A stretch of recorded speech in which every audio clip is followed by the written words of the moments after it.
Here. Mark, Here. Lisa, Here. and myself, 14 in attendance. Okay. First item on the agenda tonight is prior year unpaid bills. That would be anything prior to the current fiscal year that we're in. And Jim has told me that there are none and we don't anticipate any. Is that correct, Jim? Yes. As of right now, there's nothing to take care of. I'd recommend no action on Article 14. Okay. There's really nothing to discuss, so can I get a motion? So moved. No so action. Moved by Denny. Second. Well, is that Lisa who got the second in? Or Yes. Susan? Okay. Yes. Okay. Susan was the second. Alrighty. All in favor of no action? Denny? Yes. Josette? Yes. Allie? Yes. Andrew? Yeah. Steve? Yes. Susan? Yes. Jeff? Lose you, Jeff? Okay, yes. Kathleen? Yes. Lucy? Yes. Brian? Yes. Doug? Yes. Mark? Yes. Lisa?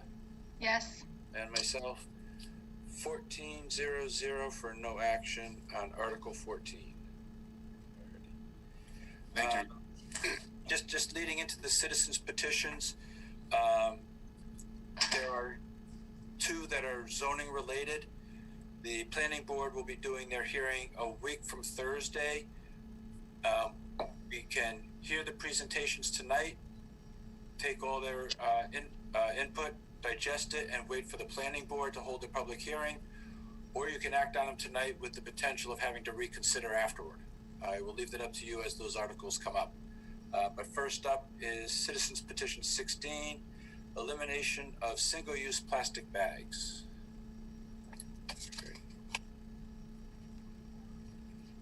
And Great. our presenter. Yes, hello. I wasn't sure if that was my cue, but hello, my name is Dikshita. So yeah, I'll just get right into it. So yeah, Article 16 is about a single-use plastic bag ban. And I guess I will try to keep this really quick so that we can kind of have a discussion and I can answer any questions. So just to kind of provide some context to plastic bag bans in general. So there are 8 states right now that have banned single-use plastic bags. And in Massachusetts, it's 140 or so. I think it's actually 139 cities and towns in Massachusetts have issued some form of plastic bag regulation. So yeah, generally there's kind of been a trend towards using less plastic. And in my earlier communication with this committee, I kind of outlined some of the problems when it comes to plastic bag usage specifically. And so I'm not going to get into that too much right now, but I'm more than happy to, again, answer any questions. So this article is kind of looking to implement a single-use, plastic bag ban, and it actually uses language from bylaws that have been passed in some of our neighboring towns, so like Dedham, Canton, Medfield, and Sharon, all of whom have successfully banned plastic bags. And so as many of you have probably also heard, I did call several of the local small businesses that could potentially be affected by such a ban. And from the responses, you can see that people are pretty supportive, and most of them have actually already converted to paper bags or don't use plastic bags at all, or are extremely conscientious. So, I mentioned all this in the info sheet, but paper bags are kind of, they're not perfect either, but eliminating plastic and turning to a combination of reusable bags and paper bags, where we hopefully, of course, encourage reusable over paper. It's a step in the right direction, and so hopefully this step will, help Walpole kind of cut down on litter and also the toxic byproducts in our environment that come from plastic. That is all. So I guess, I don't really know how this goes. But Okay, I'll open up the questions. If people could use the raise the hand. Brian's first. Through you, Mark. First, I want to applaud you for bringing this forward. I am very much in favor of this. I do have some questions, though. For instance, what would happen at a dry cleaners? I bring my shirts to Yeah. get dry cleaned, and they have this big plastic bag that comes back. What would happen in that instance?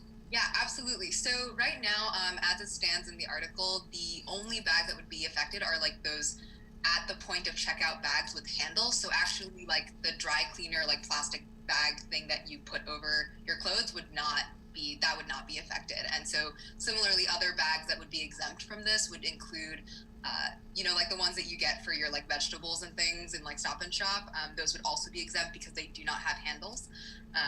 And so what we're talking about really here is the kind of point of checkout. They give you a plastic bag to put kind of like multiple things in. That's what would be affected, but the dry cleaners would not be. Does that answer? Okay. Yep, it does. Thank you. And then if this does gather our support as well, and before you go to town meeting, I would just try and get more businesses, and not just what you kind of gave to us was a very small sampling of what's in town. Yeah, sure. To better prepare, because that's the board that's going to ultimately rule in your favor or not. So thank you. Yeah, absolutely.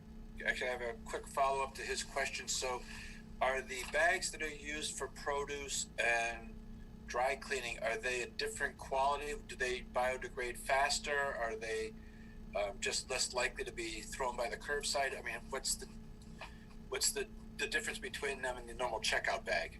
Yeah, so the reason why they're typically exempt is actually for hygiene reasons. So at least the other towns have also kind of kept them exempt for this reason, because again, you don't want to be carrying around, like, for example, fresh produce, right? Just like in a without anything. And so that's kind of that's the reason, the distinction there. But really, in terms of environmental impact, there's really it's kind of the same. Okay. Yeah. I mean, it does feel like a thinner material, but I wasn't sure. It is a thinner material, yeah, but negligible compared to. Okay. Alrighty. I got Mark, then Denny.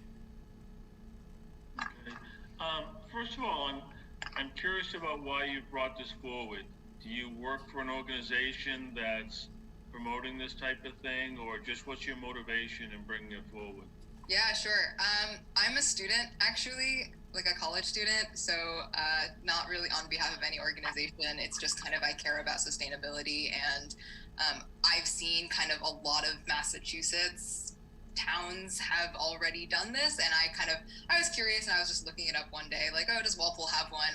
Because I definitely know we get plastic bags from when we shop, and then turns out we don't have one. So then I was like, okay, well, all the neighboring towns also have one. Let's look into this. Let's see whether it's actually good for our town, whether it's just kind of whether it's actually going to have some utility. And so looked into it, did the research, and then it was like, okay, this sounds like it would have actually a positive impact. Okay, how are the other towns that have implemented, how are they doing with actually enforcing it? Are they writing a lot of tickets? Is there someone, I know they talked about the Board of Health or others, like the policing part of it, I'm wondering. Yeah, so my understanding of how it's being enforced is, so generally actually people are pretty, good about complying with this, because generally there's a trend again towards reducing plastic. As for how it would actually be enforced, from my understanding of what other towns are doing, they basically include it as part of the annual inspection that you normally get when you're a business owner. So it would be alongside all the other health inspections. It's just like one more sheet, and I think actually Boston has a suggested set of questions that you can just add to whatever audit. Does that kind of answer the question? Yeah, well, let me ask you, do you know with the other towns, I mean, have they written, thousands of tickets to date? Are they writing one a year? I'm just wondering. Yeah, I don't know the answer to that. I'm not sure if that data is publicly available, or if anyone here knows kind of who I should talk to for that, I'm more than happy to reach out. Okay, just one last question. So in section 4, paragraphs D and F. Yeah. So paragraph D talks about that you'd only get a ticket once every 7 days. Yep. But then section F talks about a separate offense for each day. So what I'm wondering is, if I'm a store and let's say I really want to have plastic bags, and say, okay, 1 ticket per week, there's 52 weeks in a year, it's going to cost me $10,000. Or is it I can get a ticket every single day? one a day, and so I end up with a lot more tickets. No, so it's it's the first one that you said. Okay, so worst case, I'm getting fined once a week, and it's costing me $200. Yes, after the third time, and then if you were to just, if it's a repeat, then yes, it would just stay Right. at the 200. Yep. Okay, thank you. Yep. Denny, and then Susan. Thanks. Just for clarification, the law is allowing not paper bags, but recycled paper bags to be offered. Is that what did I read that correctly? And of course, now I didn't highlight it, so I'm not sure. Recycled paper bags may be used. Is that the case? Yeah. So the vast majority of paper bags that actually you just normally get in stores are already fit this description that I have written, which is 100% recyclable, and then contains at least 40% post-consumer content. So that's actually already, all these conditions are actually the general, like if any business owner were to just go and kind of buy paper bags, the vast majority of them actually already fulfill these conditions. So they're not different from from the normal paper bags that you would get at any other stand. But it's the idea is that they sell them rather than give them. Yes, they can sell them. It's their choice. Okay. Yeah. They don't have to, but they can. All right, thank you.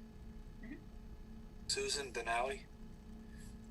Through you, Mr. Chairman, I'm delighted that you brought this forward. I'm strongly in favor of doing this. I'm a person who brings my bags into the supermarket, but I always forget CVS, Walmart, wherever, and this would induce me and others to do the right thing and be a little more disciplined and thoughtful about their shopping habits. I just want to not take a lot of time, but a number of years ago I saw a documentary called Bag It, which talked about how much petroleum is involved in the creation of a single plastic bag, and then provided statistics on how often they're used for, 10 minutes, 30 minutes, and the person gets home from the store and tosses them. Some people do reuse them, but at the end of the day, it's an awful lot of use of petroleum products for really, we have viable alternatives, and I'd love to see Walpole join with the other communities who have done this already. It may be a little painful at first for people to get into the new routine, but I think after a while it'll be second nature. So thank you for doing this, and I support it. You. Allie? Thank you. I just also kind of wanted to reiterate what Susan said, and thank you for taking the initiative and getting this citizen petition forward. I am fully support and also an avid reusable bag user. I think enforcement, so many towns are doing this now. I don't feel that it's going to take much additional enforcing of the town. I feel like annual inspections and things like that. I also think there'll be so many people that will want this to be successful, that I think people will be calling the town hall and saying a business is not doing it correctly. But I hope citizens would just be behind this. Let's see, Andrew. Hi, I just want to add to the chorus, Dikshita, thank you so much for your leadership and smarts in putting this together. I just want to make three quick points in support. One, as both you and others have mentioned, this is pretty widespread across Massachusetts. I just looked up because I was curious what towns that abut us or adjacent to those towns have passed such a ban. You already mentioned Sharon and Medfield. I noticed also Dover, Rentham, Plainville, Millis, Mansfield, Franklin, Easton, Canton, and Dedham.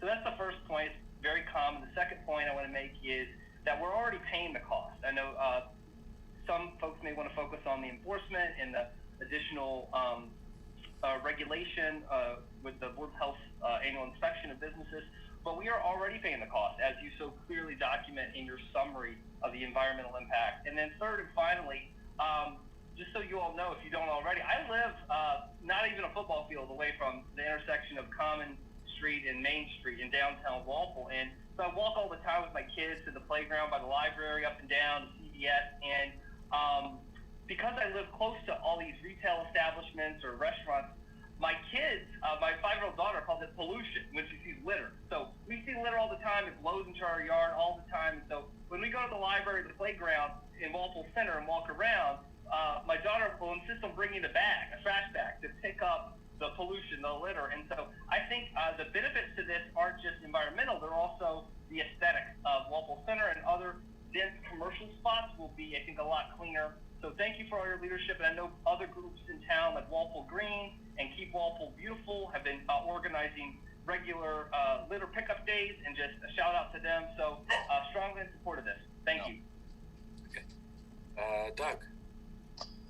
Hi, I've got a couple of questions. Can I ask it, you provided feedback from a bunch of stores. Did you reach out to any grocery stores, and what were their comments or feedback? So are you talking about like Stop and Shop and Big Y? And yeah. Yeah, so we reached out to them, and like they were one of the first people we reached out to, and generally the sentiment was, I believe so, Big Y, I'm pretty sure, is already like on the down, if not have completely eliminated or something, right? Like they're already on track, and that was a business decision. Stop and Shop, we talked to them, and they also were actually one of the first places where we actually went to get citizen feedback. So just like general feedback from everyone, and they were generally like, okay, yeah, this sounds good. And I think the reason why they were so the reason why I think that they were so kind of like supportive of this effort was because they already have a lot of other branches. Like Stop and Shop has a bunch of other branches in like Connecticut and New York, which have like these like full statewide bans. And so as a like large business, right, they kind of already have pipelines in place and a process to actually reduce their plastic bag usage and kind of bring in paper. So I think that's probably why they didn't make it wasn't such a big deal for them. But that said, we focused specifically on like in that Google sheet that I sent out, specifically focused on like the small businesses, because they don't have that fallback of like this large corporation that's kind of already done this before. So that's why you didn't kind of see those responses there. And I'm more than happy to also call them, give them a call this week, like Stop and Shop and Big Y and a few others if you have them. Yeah, I spoke to Stop and Shop. I'm not a big Y shopper. I see most people here nodded that they've already enforced the ban. So, but I did speak to the manager at Stop and Shop, and he gave me similar feedback. Section 5, it talks about an undue hardship. Can you talk about how that would be done, or how a business would go about proving an undue hardship? Yeah, so I think that honestly that has to do more with like, I think there is something to be said about like, I don't know, the empathy of the person who's enforcing this, and I think that's a valid place to be. So in terms of like examples of undue hardship, right, that could be like, it could be financial. For example, the pandemic has really taken a toll on these small businesses who, again, shout out to them. I mean, they're doing an amazing job like keeping things going. Right. And so like, any sort of, if there is a situation like that, I'm sure that whoever is doing the enforcing can actually make a judgment call with like compassion as to whether or not, a person needs a business needs an extension or whatever support. Like we're, as a community also, we can provide like, support if they, if a particular business is not, is finding it difficult to actually implement this, right? Like, I know that there are plenty of, at least there are high school students like on the green team, for example, like me, there are a lot of citizens around who are more than happy to at least, to take a look at what the problem is and like kind of work through it.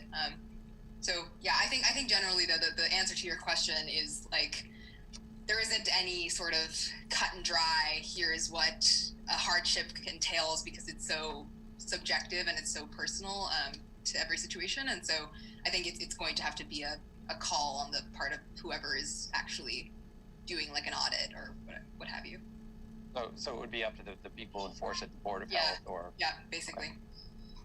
And then I guess I have two more questions, not necessarily to you, but to anybody. I was kind of surprised when I was researching this to find that more states have actually banned the ban of plastic bags than states that have plastic bag bans. It looks like there are 18 states that currently prevent bans from happening. And I was really surprised about that. I wasn't sure if you had any reason or thoughts why. Some of the states were typical. I wasn't surprised by them. Some of them I were, but that was just not something that I was really expecting to come across. Do you have any thoughts on that? I haven't looked too much into that personally, but that's really interesting, and I'll definitely have to look it up. I'd be interested in knowing, like kind of seeing who was behind that legislation, and just kind of seeing where, where, for example, like what stakeholders actually had a say in that, because I'm not I think it will, at least in Massachusetts, right? Like it's pretty clear that, and a lot of states have kind of already seen the positive benefits of a plastic bag ban, and so it's interesting to me definitely that states seem to have banned the ban and therefore cannot reap said positive benefits. Yeah, that was something I found in the National Conference of State Legislatures website. Yeah, I'll look it up. Thank you. So it was interesting. And then I guess you had mentioned sustainability earlier, and I guess one of the other things that I was kind of surprised about is in reading this, there were a couple studies that talked about how banning plastic bags could actually increase greenhouse gases because of the manufacturing that's involved with the paper, the recyclable materials, and also that banning plastic creates a heavier use on thicker plastic bags for things like dog waste, which is an issue that I'll have to deal with. And so I'm not an environmentalist. I have no idea. I see some studies that talk about this, others that don't. And I don't know if anybody has input on it, because that was something that I was kind of surprised about as well. I do have input on it, but I can also let other people speak if they have. Yeah, and I'm just curious. Okay, I'll talk. I included it intentionally because I know that is something that people have been concerned about. So that's true, right? Like, so basically for people who haven't kind of read the study, what the study is talking about, there have kind of been a lot of studies that show the life cycle of a plastic bag and the life cycle of a paper bag and the life cycle of like a cotton bag or a reusable bag. And what they show is that the technical like CO2 emissions, right, for a single plastic bag versus a paper bag versus a reusable bag, the plastic bag definitely like wins by far.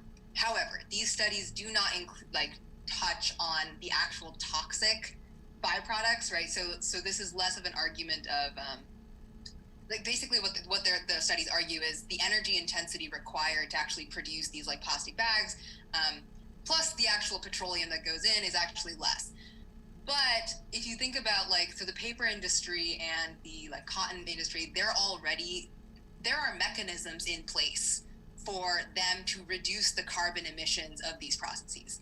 There are no mechanisms, there's no technology that we have right now that can remove dioxins from our environment and microplastics from our environment. Like, we just don't know how to do that. But we do know how to, generate energy in such a way that it has low, if not zero CO2 emissions and these kinds of emissions, right? So the question of long-term, right, paper and reusable things are going to, overall, that we should expect that the emissions intensity is going to go down because the processes by which people are actually generating the energy and everything to create these things, those sources are becoming cleaner. But for plastic, we don't actually have a way to get rid of the stuff we put into the environment, which is why everyone, I think, is still for these plastic bag bans, despite kind of right now at this point, yes, plastic bags technically have less CO2 emissions. So that was the point of that section. Thank you. And just thank you for all the information that you provided to Jim and you sent out. That answered a whole bunch of the questions I had. Yeah. Thank you. No problem. Kathleen, are you all set? You had your hand up and then took it down. Yeah, I'm all set. I just, I did have a comment, but it was answered, but how great is this conversation? I'm loving this. Yeah, I like it too. I'm going to go to Josette because Brian already asked a couple questions. Then we'll come back to myself and then Brian. Okay, through you, Mark. I'm glad to see Melissa is here, the head of the Board of Health. No. The Board of Health has a lot to deal with right now, Melissa, so how do you feel about this in regards to enforcing it?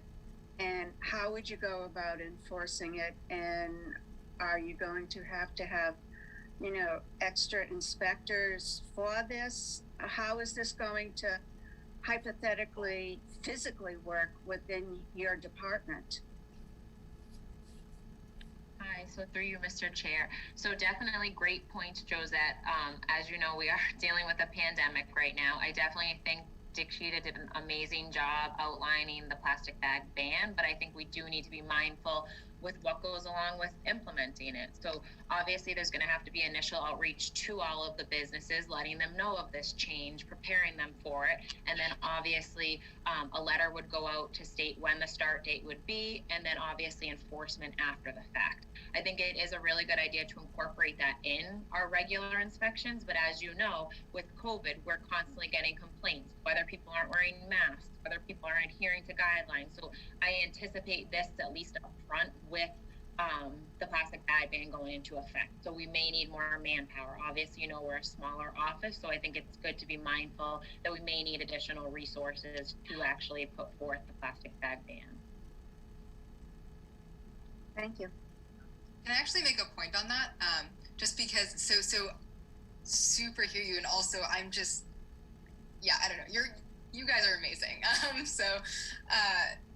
Actually, on the note of the pandemic in particular, and right now being stressed and like kind of overwhelmed with everything, one of the reasons why I believe I have to find it in the actual thing, but okay, yeah. So in section 5, actually, of the effective date, I wrote like one sentence that basically says that this might change due to COVID or related issues, and that was specifically as a like kind of saving grace for like, you know, whoever the enforcer is, because yes, the pandemic is crazy, everyone is busy and doing a million things, and so kind of the intention of that particular line was so that this enforcement can actually happen after, or you know, like once things have kind of hopefully settled down.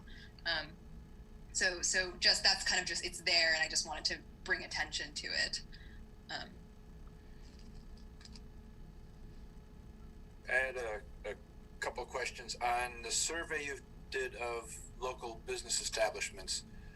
Several of them made comments of they minimize their use of plastic bags primarily for transportation of liquids. So if you go to one of the restaurants and they're giving you a soup or something like that, they put an extra bag over it. Those would be exempted because those are not considered checkout bags, correct? Yeah, and usually, and I talked to actually Conrad's about this, and one of the things I mentioned was like, hey, you know, like one of the things we're allowing are these plastic bags that don't have handles, and so if that becomes like a way for people to, you know, you put your soup inside of one of those like bags that doesn't have a handle, then you know that still works. I was also thinking of all the Chinese restaurants where they have so many different things, like they bundle everything up in the small bags, put it in the big paper bag. They can still do that to preserve not having their entire meal become a big stew. Okay. The other was with regards to Stop and Shop. They have these big, basically trash bags for the return of plastic bags. And I did not get a chance to talk to them about what they actually do with their collection of plastic bags. Would you happen to know what they do with their collection of plastic bags? Not this particular Stop and Shop, but I know in general, what they do is they send it off and it becomes like pellets, like plastic pellets. And I think there's some percentage, I can't remember, and I don't want to misquote a statistical number for you. So it is a recycling process that they're using. There is a process, but if I remember correctly, I remember looking at that process and being like, wow, I didn't realize, like, some of it does still go to trash. A lot of it still goes to trash. And so I remember looking at that number and being like, oh, I don't know. I wish that they were making more of it into this, like, the cheaper, less refined plastic, right? But they aren't. And I think that has to do with, like, the actual plastic processes that are in place for what needs to be true about the plastic you put in order to get a particular kind of plastic out. Okay. But I'll look into that, actually. I mean, the question may come up at town meeting if you have to make a presentation before them. So, alrighty. Let's see. Only hand left is Brian, so we'll go back to Brian. Thanks, Mark. Through you, just something that came up, something I think we need to be very mindful of if this should pass is small businesses operate on such a small budget to begin with. And I don't know if they do their ordering of bags for the year in January. So when would you anticipate this being implemented?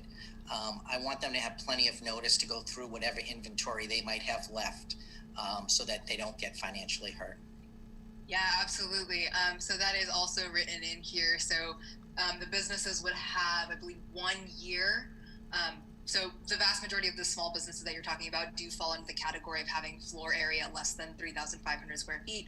And so they would have a full year to actually use up their remaining plastic bag inventory. And if a retail establishment needs more time to actually get rid of the inventory that they already have, then that can actually be granted by again, whoever is enforcing. Okay, perfect. Thank you. Yep, of course. Any other questions, comments? Do I have a motion to move forward on Article 16? So moved. I saw Kathleen's hand up first. Second. Favorable action, Kathleen? Favorable action, yes. Seconded by Susan. Alrighty. Let me get my tally sheet here. Alright. And seconded by Susan. So we have a motion for favorable action on Article 16. Denny? No. Josette? Yes. Allie? Yes. Andrew? Yes. Steve? Yes. Susan? Yes. Jeff? No. Kathleen? Yes. Lucy? Yes. Brian? Yes. Doug? No. Mark? Yes. Lisa? Yes. And myself is a no. 1, 2, 3, 4 no's and 10 yes. 10 Motion carries. Favorable action. Thank you very much for your presentation. No problem. Thank you. Yep. Thank you. We are on to Article 17, South Walpole Stadium parking, or stadium event parking, I should say. Alrighty.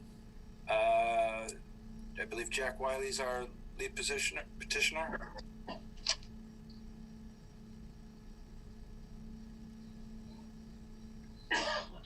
Just muted, Jack. Still muted.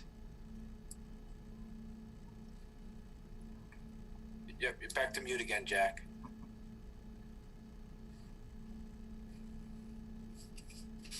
There you go. There you go. Yep. Cindy Hogue and I are here. Hi, everybody. Welcome. Hello. We're back. We have a write-up which we had presented to you previously, and also I believe it may have been presented to you in your package this evening. We can go through this again, or do we need to read it again, or do you have it? Were there any significant changes since the spring, other than just clarification of the map? Correct. Okay. Anybody have specific questions for them? I see Mark Sullivan. Go ahead. I'm wondering what is, if you could just refresh my memory, the police department's viewpoint on this? Generally speaking, the police department have indicated that when people in South Walpole do park, it relieves some of the traffic on Washington Street and the Ponce Street, Water Street, getting out to Route 1. Okay, are there any inherent risks to the town for approving this article? Not that we can see, no. The town will not be liable for anything as far as I know. Okay, and with the parking lots, the current parking lots that are there, are any of them in Walpole? In other words, are you competing with any of the established parking lots, or are they all in Foxborough? I believe most of them are in Foxborough. There's one on the strip mall on Route 1 where that part of that property is in Walpole and part of it is in Foxborough. And I know that they do some parking there, and there may be a portion of it that is in Walpole. Okay, and I guess my last question is, with opening this up, I mean, are we kind of just expecting to legitimize what's already going on there, or are you expecting some kind of exponential increase in, you know, homeowners offering their lawns for people to park on? Not really. I think those that want to do it have been doing it until the year before last, when the building inspector sent a letter out that it was illegal to do that. So some people chose to do it. I know that there are people who often let relatives and friends park limited amount, and then those who open up their yards regularly to particularly football games. Okay, I'm all set. Thank you. It's amazing how many relatives you have on game day. It's like winning the lottery. You see how many you have. Exactly. Denny, then Josette. So I'm a big fan of this from someone who's lived in South Walpole, or technically close to South Walpole, for most of his life. This has been a long time needed, so I appreciate it. The reason, just clarifying, the reason that you pulled it back, was it the fall? Or times I've lost track of time. Was it last fall, or was it last spring? It was fall. It was the fall. Yeah, that's right. We were talking about during the season. In what just has changed, just to be specific? It was an issue brought up at the planning board hearing, and that seemed to doom the approval from the Attorney General's office if it did pass at town meeting, which would mean a 2-year, you have to wait 2 years before we could bring it up again. Okay. So it was... It had to do with the map and the way the map was centered, not to scale, and along that line. So it was a non-conforming map that would have basically put a nail in the coffin on it for 2 years. Gotcha. Yes. Okay. Perfect. And this goes before the planning board A week from Thursday. week? Yeah. 18th. So, yeah. So we'll know then if there's any issues the planning board sees. Right. Yeah. Perfect. Thank you. Josette?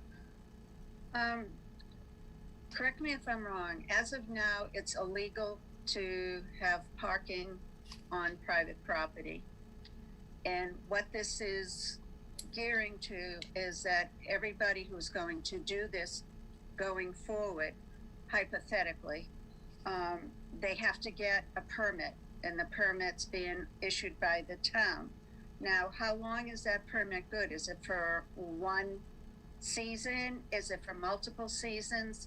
Is there a fee that goes with it that's pre-established, or is that a floating fee?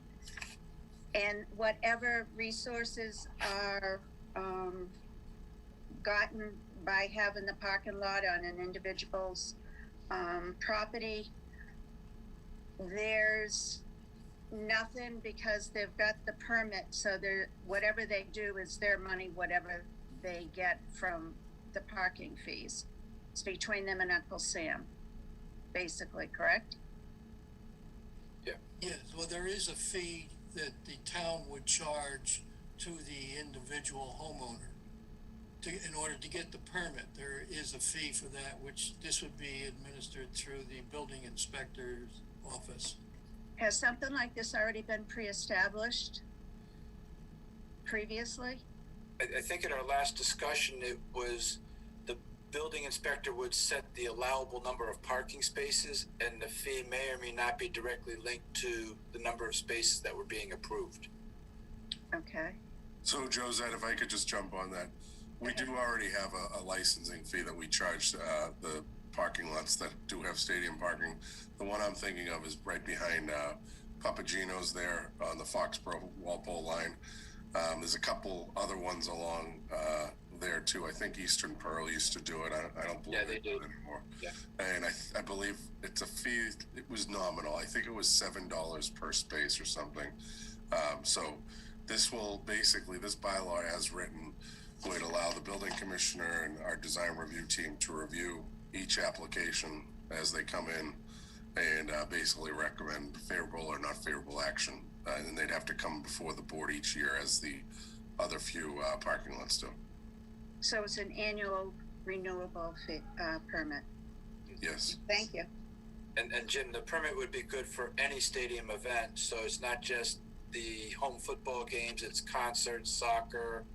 The permit is good for all stadium events. Yeah, I talked to the police chief this morning about this. Usually, I actually asked him what constitutes the threshold for a police detail in South Walpole. It's basically any event over 40,000. He said under 40, it seems as though most of the parking lots, so the attendees just stay in the parking lots. After 40, it kind of gets hectic down in South Walpole. So I'm guessing it's like Revs games won't be No, they only see 20,000 at Rev games, yeah. Yes, but like if U2 is up there or something like that, concerts and, you know, preseason, postseason, and regular season games, maybe the soccer games that they've had in the past. They have had some double headers there too, so it could be that you would have parking in Walpole because they couldn't get parking at the stadium due to the double headers. People are hanging around. So, okay. National. I don't see any other questions. Just from a general consensus, we're going to wait for the planning board to have their hearing before we vote, so we don't have to reconsider. That makes sense? Yes. Okay. Yes. I see a bunch of heads nodding yes. Okay. Yes. Thank you very much. We will put your article in the voting for, I believe we said the 5th, Jim, was going to be the April 5th? Yeah, I think the 5th, because we're meeting next week and both days, but obviously planning board won't have theirs done, so 5th makes sense. April 5th? Okay. Yeah. All right. Thank you very much, Jack. Thank you. Okay, Thank you. Thank you. Bye. Thank you. Okay, next up is Article 8, Solar Zoning Overlay District. We've had a few of these before us before. And Mark, this is 18 and 19 are almost combined, right? Yeah, 18 needs to pass in order for 19 to be brought before the select board, correct? And just to clarify, so 18 is a zoning bylaw change. 19 is authorizes the select board to enter into a payment in lieu of taxes agreement. So it's not a bylaw. The second one isn't a bylaw or anything. The board needs the authorization from town meeting to do it. Okay. Alrighty. And So Bill Mackey is here. He's the lead. is Mr. Mackey our lead presenter tonight? I am. Thank you, Mr. Mackey. Good evening, Mr. Chair. We've sent through the select board, actually I think we sent directly to you and copied the select board, a presentation. I can certainly share my screen if necessary, but first let me give you the background and you can determine how much or how little further you want to see. As you mentioned, yes, you've seen this project before. Last fall, It was presented as a single article, basically authorizing the expansion of the solar overlay district, coupled with authorization to the select board and town administrator to enter into a pilot agreement. That got as far as the planning board and died at that point. Actually, we withdrew, so I will keep things correct here. But had we not withdrawn, we were going to have a negative recommendation based purely on technical matters. The merits of this have never been debated at the planning board. Basically, they had two issues. One was with the form of the plan, which has been since rectified. And the second was they felt that as written, they would be including budgetary authorizations into the zoning bylaws, which is improper. That's neither here nor there. For the same reasons as the previous article, we didn't want to wait 2 years. Should we be wrong and they be correct? So we withdrew and pretty much a month and a half later resubmitted. In this particular case, one of the members already brought up this and the next article are linked. Absolutely. They were one article last time and now they're two. To go briefly over the merits of the solar article, Ironwood Renewables is the same company that you heard from last fall. They have successfully made and operate solar projects in 10 different states, kind of from New Mexico east. We would be the furthest east, but they do have facilities in New York. And basically what is looked for here is the entire Harwood engineering parcel would be included in this district. And I'm sure you heard from them last fall, nothing's really changed. The goal being the solar farm actually would be behind the existing Harwood engineering. That building would stay as is. The business, to the best of my knowledge, would continue to run. And should both articles successfully make it through town meeting, Ironwood has entered into purchase and sale to basically buy the back piece of land. We're not looking to cover the entire area because we do recognize, now we're looking to cover most of the area, but we do recognize there's some environmentally sensitive areas in the proposed overlay district or expansion of the overlay district, if you will. And we would of course take all of that into consideration as we work through permitting through the planning board and conservation commission. And so that's kind of in a nutshell where we are. It's been mentioned we have a planning board hearing in 10 days. I anticipate success, but kind of reading the tea leaves from the last article, I expect that you're going to want to hear from them before you actually take a formal vote. But with me is Hamilton Carrier from Ironwood Renewables, and we certainly can answer any questions you have at this point. And with that, Mr. Chairman, I turn it back to you. Thank you. Don't see anybody jumping up with a lot of questions. I know one of the questions we had earlier, and I don't think it's changed, is that we were looking at sight lines and so forth so that people traveling on South Street would not all of a sudden just see wide open space. They might see an access road, but for the most part, they would try to preserve the tree line along the front of the property. That is correct. If you look in the package that we submitted, you can see that, and I'm doing this by eyeball off of a computer screen, so if I miss it by a couple of feet, I apologize. But effectively, there is there are no panels proposed within, I'm kind of guessing 100 feet of the road, if not more. And that's to be left vegetated. There is an access driveway. So as you're driving down South Street, you're going to see another driveway, but I think for the most part, you're going to have very minimal change to what you see on the street today. Okay. I've got Denny, Josette, and then Allie. Yeah, just confirming. So, no significant changes to the plans, just cleaning up the technical aspects, splitting it up. Mark, how did we vote on this one when it was just the one article? We didn't. We never voted on it? No, we did vote on it. It was, I believe it was unanimous in favor. And then the planning board came out and had some questions and. Yeah, we voted to reconsider. We reconsidered, that's correct. So that they could withdraw. We did initially vote on it and then we pulled it back when it was changed. Right. Okay, good. That's it. Just wanted to clarify that nothing had changed structurally, planning wise or anything from last fall when we were in favor of it. Thank you. Yeah. Let's see, Ally. Thank you. I'm all in favor of solar fields when they're in the appropriate place. And you spoke briefly about the environmental impact in the area that is the forestry behind there. I guess those are where my major concerns are. And I'm assuming tonight we're going to hold off on voting until the public hearing. Yes. Until after planning board meets, then we will meet again on April 5th. Yeah. Yeah, I mean, I being what happened in the last meeting, the fall meeting, I'd like us to hold off until we hear from planning board. Okay. Just to clarify with what was just said and my earlier comments, in the proposed, it's labeled draft plan that was provided to your board, you can see in the vegetated area there are 3 potential wetlands, and those come under the jurisdiction of conservation, and they have a 25-foot no touch zone and a 100-foot buffer zone. So all of this would be under their, should it go forward,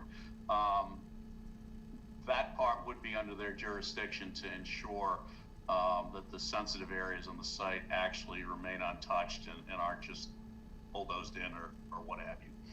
So there is a considerable another process that Mr. Wiley and his Conservation Commission will put us through before anything can get built. Have we, on that note, have we heard anything from Conservation Committee concerning this? I mean, I know it was brought forward at the last town meeting, but have we heard anything, feedback from them? No, we have not. And normally you wouldn't submit anything until you actually have a notice of intent.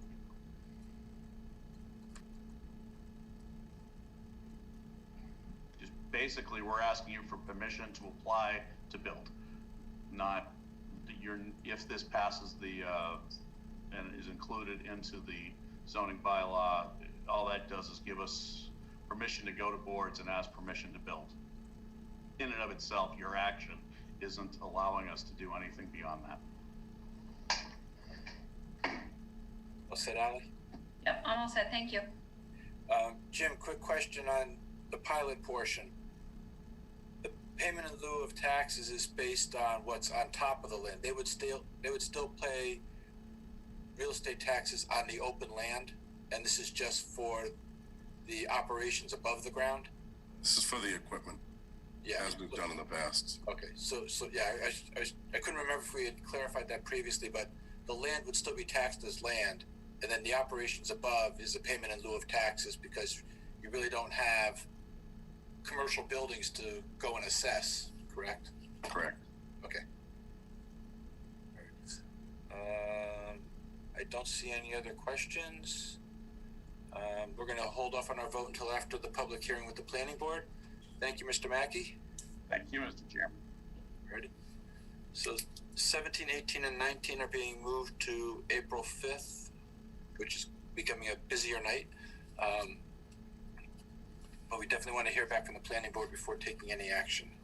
And Mark, that should, I mean, at that point, we don't need a lot of discussion since we've had it tonight. It should be. Right, unless the planning board came out and said X, Y, and Z, in which case then we have to decipher what planning board said. But that gives us plenty of time to do that in advance. Perfect. Okay. Alrighty.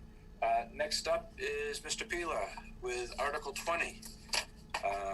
Welcome, Mr. Pila.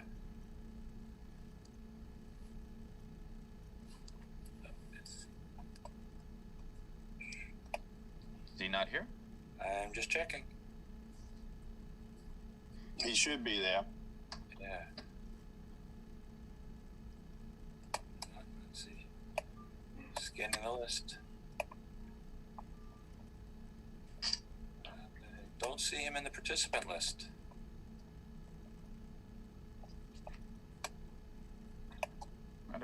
list. And he's not in the attendees. He's not. No. Yep, I don't see him in either list myself. Yeah. You want me to call him real quickly? Yes, please. All right, hold on. He may have gotten glitched out. I'm not sure. Yeah, what happened to him? I don't think he registered for it. I was sent a link by Mike, and I registered for it, but I don't know if he registered for it or not. Obviously, he'd have to register, right? Yeah. What he received, Richard, was a panelist invite, so he wouldn't have to go in and go through that same process. It's a private invite that's solely for him. So it's the same ones that we received. That's right. Yeah. All right, give me 2 minutes. I'll call him right now. Yeah, you should be able to find the link for Mike Donovan and just click on that to join us. All right, thank you. I'll get right back to you. Thank you.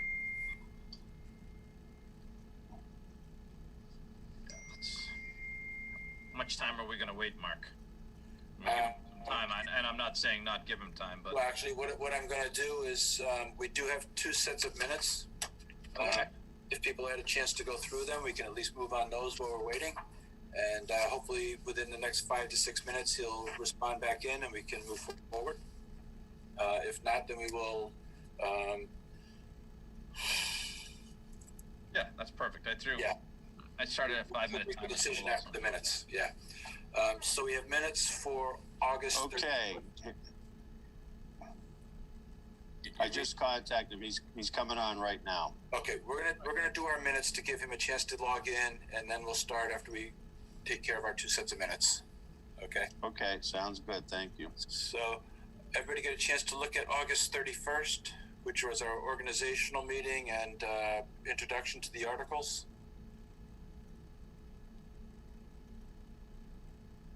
Any Favorable action? Huh? Favorable action? Favorable action? Unless anybody has any questions? I will second it. Okay, that was Denny on the second. Minutes. Second and first. Okay, motion to accept. Denny? Yes. Josette? Yes. Allie? Yes. Andrew? Yes. Steve? Yes. Susan? Yes. Jeff? Yes. Kathleen? Yes. Lucy? Yes. Brian? Yes. Doug? Yes. Mark? Yes. Lisa? Yes. And myself. Accepted. 1400. Okay, minutes of September 10th. Any questions or comments? No modifications? Make a motion to accept. Motion by Brian. Seconded by Denny. Alrighty. Okay. Denny. Yes. Josette. Yes. Allie. Yes. Andrew. Yes. Steve. Yes. Susan. Yes. Jeff. Yes. Kathleen. Yes. Lucy. Yes. Brian. Yes. Doug. Yes. Mark. Yes. Lisa. Yes. And myself. Accepted. 1400. Okay, Article 20. Welcome, Mr. Pila. Hello, Mr. Chairman. We've seen a lot of information this time around. Yes, I'm looking to share my Share your screen screen? with you. Sure. And I do want to point out one typo. Okay. And that is on the slide that is since the pension reform bill went into effect, which would be slide 7. My slide's 11. So yeah. It says, since the pension reform bill went into effect in 1986, the earnings were even greater because the difference in performance over that period was 81 basis points. It should be higher, not lower. Okay, yes. higher for the state system. Okay, so Okay. save that. And get out of this, get out of this. And all right. So we go back to the beginning. So at the bottom of the screen, there should be a tab that says Share Screen. Yep. Right. Click that, and then you can click on your PowerPoint. Right here. Do you see that all? That works. You're good. It works. Yep. Okay. Mr. Chairman, members of the Walpole FinCom, thank you for the opportunity to come before you this evening. My name is Richard Peeler. I live at 4 Berkeley Drive.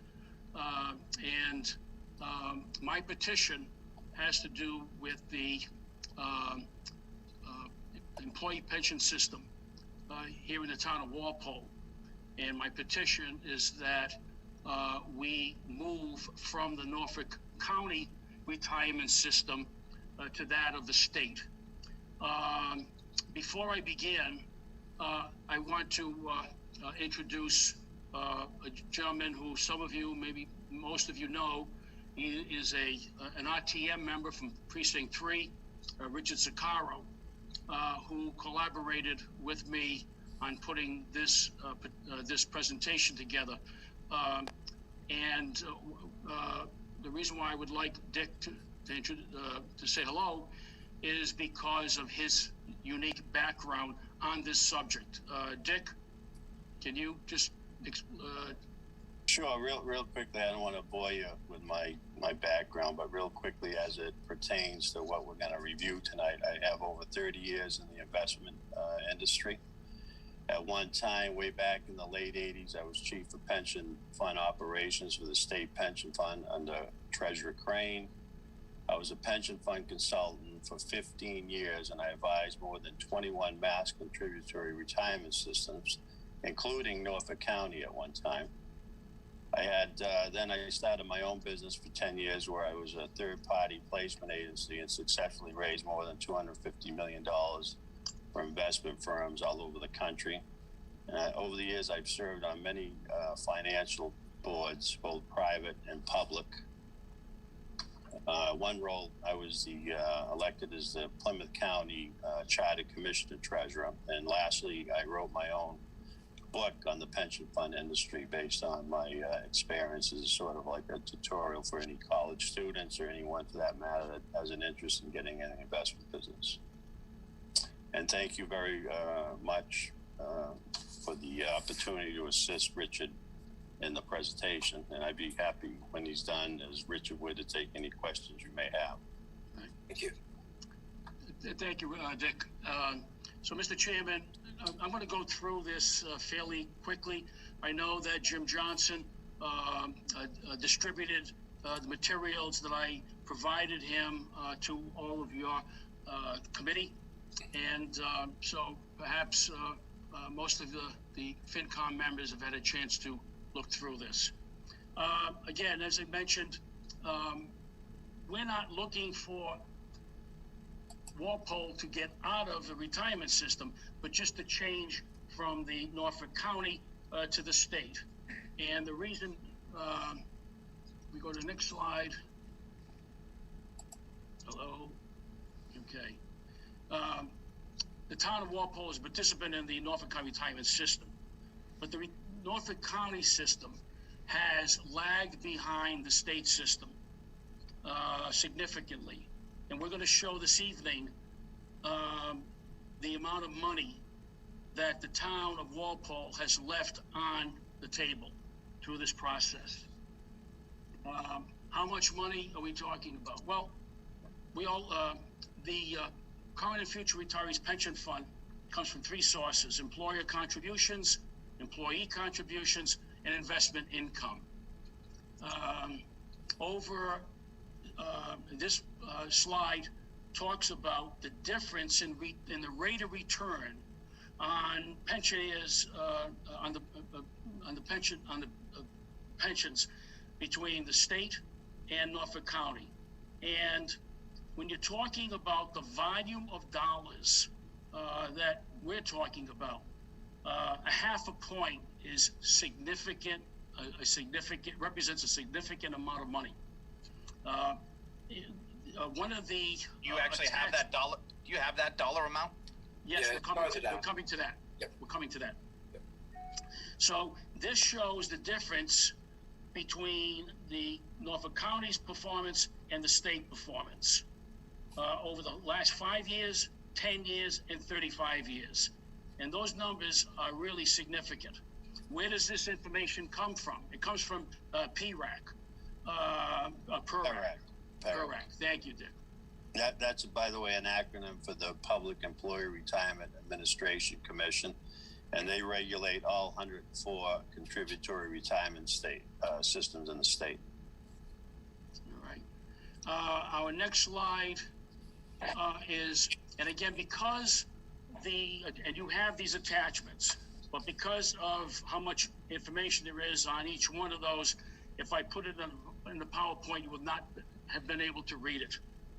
So the three items that are included in this section of the presentation is a letter from the executive director of PRAC, a table that compares the state and county, and it has a lot of information on it. And then an investment expense analysis for all the retirement systems in the Commonwealth of Massachusetts.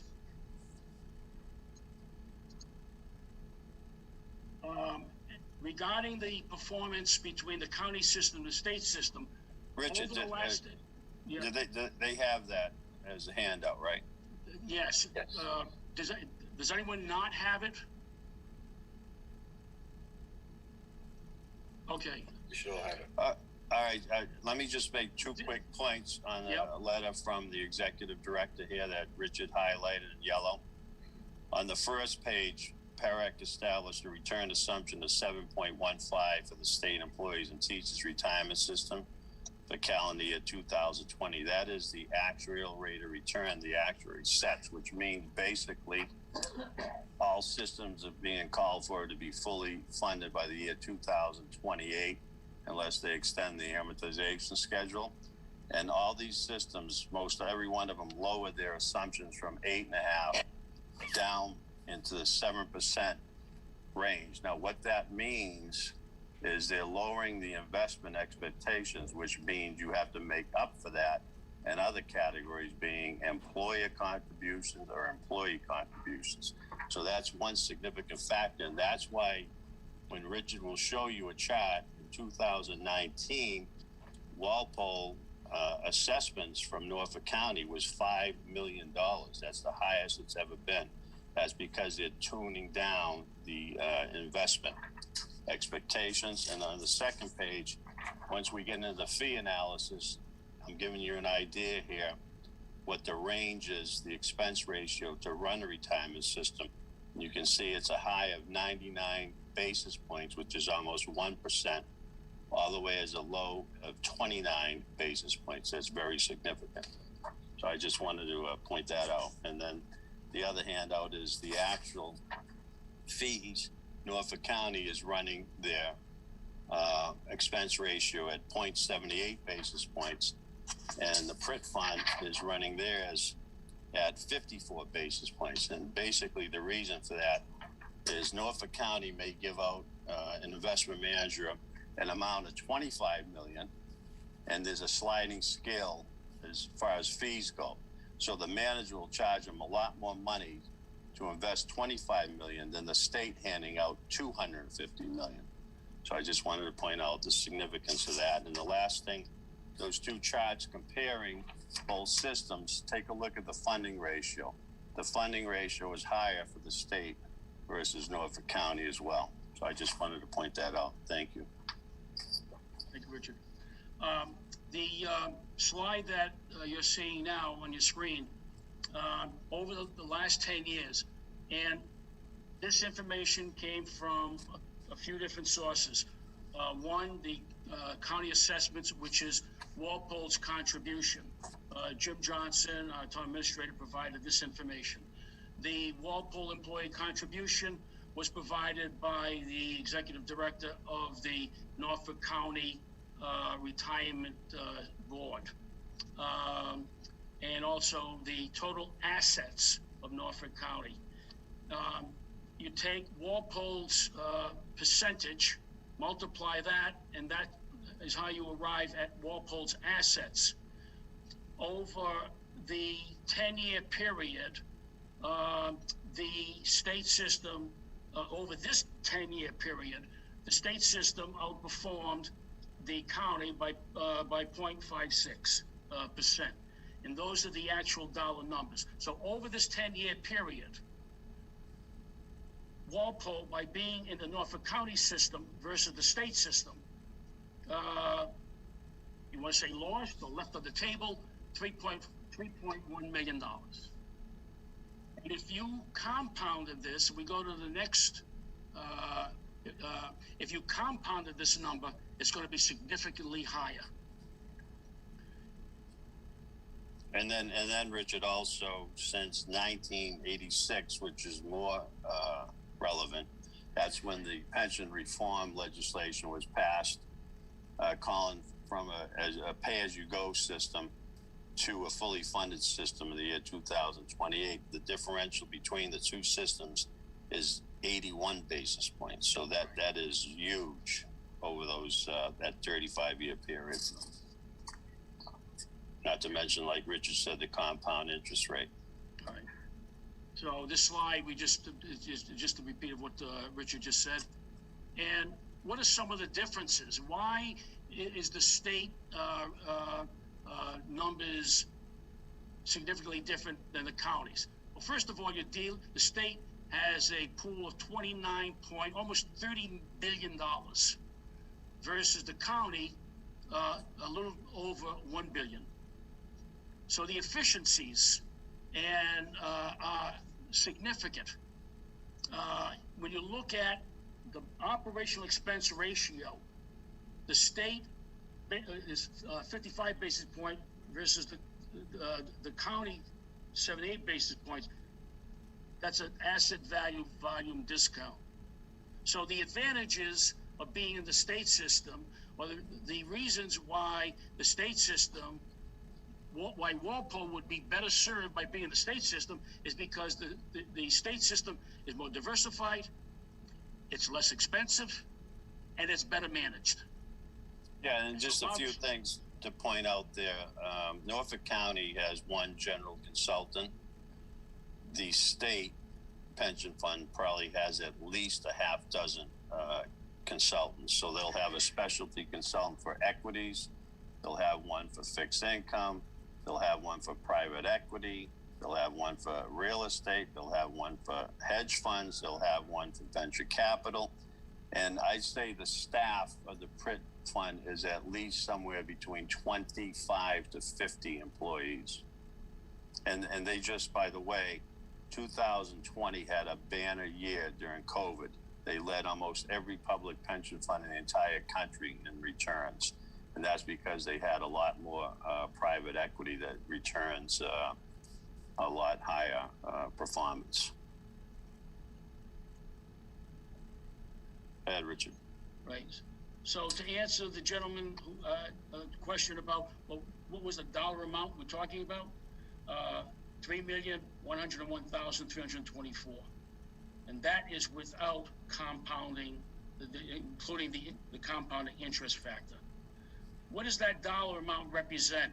And my colleague, former colleague on the Old Town Hall Reuse Committee, Mark Trudell, your chairman, when we looked at what it would take to make all of the necessary repairs to Old Town Hall, we did a couple of different schemes, and based on the information that we collected, and also from that of our consultants, this money right here could pay, if we had that money today, could pay for all of the improvements needed to bring Old Town Hall, or what we refer to as its original name, the Walpole Townhouse, made all of the repairs and put it fully functional in serving the community. rather than just being mothballed the way it is today. And keep in mind, that's just the last 10 years, never mind 35 years, where the outperformance is almost doubled at 81 basis points. So, the benefit is to the taxpayers and to the town. Additional money that could be raised might be able to hire more police or fire or school teachers, pave more roads. There's a lot of things that money could be used for. Not to mention it could be returned back to the taxpayers. So everybody would be a beneficiary if we were in a system where our investment dollars achieved a greater return. And keep in mind, one important factor here to really keep in mind is when we started this out, the three funding sources for pensions: employer contributions, employee contributions, and investment returns. So if investment returns are not performing up to stuff, and again, they lowered the actual rate assumption from 8% a year to like 7.15% a year. What does that mean? Employer contributions are going to continue to increase, as you saw that funding ratio. Now it's 5 million over 5 million in 2019, 5 million over 5 million 2020. Now I'm going to tell you this right up front. You probably cannot jack up the employee contributions any more than they are. When I worked for the state for 15 years, it was 1976. I contributed 7% towards my retirement. Prior to 76, it was 5%. You know what it is now? Since 1996, any new employee coming on, as you all know, your town employees, some of you, they pay they pay 9% on the first 30,000 they earn, and 2% on additional amounts over 30,000. So virtually, they're almost like funding their own retirement system. So it's almost impossible to go up on their contributions any more than you already are. That means the town is going to get hit with increased assessments every year, particularly if the investment returns aren't there. All right, Richard. Okay, I think next you get response to town council. The next few slides. When I came before FinCom last year, prior to the session that we had, there were some points that were raised by town council, and I'm sure they're the same questions that town council would raise today as she did back last October or September when we met. And so we want to address those.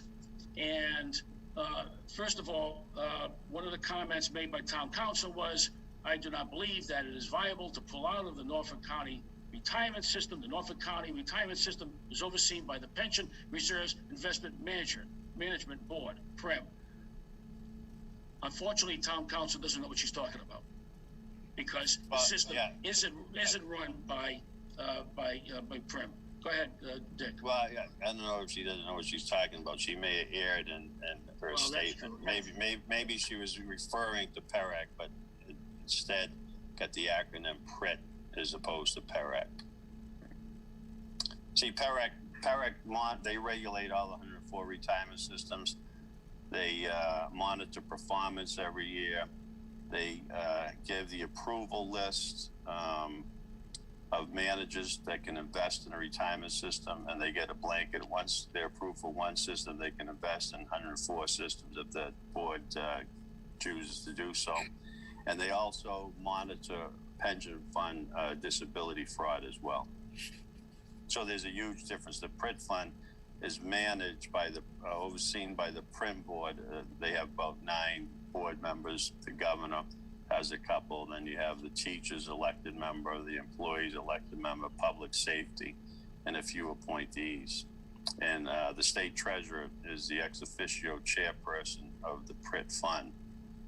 And PRIT is a separate, like, quasi-state agency that actually invests the monies for not only state employees, And a lot of the town retirement systems in cities and counties that Rich is going to show you, we have a list later in the presentation. But they do a fantastic job. Another point that town council made with respect to transferring from Norfolk County retirement system to the state-run pension system, there simply is no statutory provision permitting this. Well, if that is the case, then how did the towns of Dedham, Milton, and Needham become members of the Commonwealth of Massachusetts retirement system as participating retirement systems? How did they, Richard?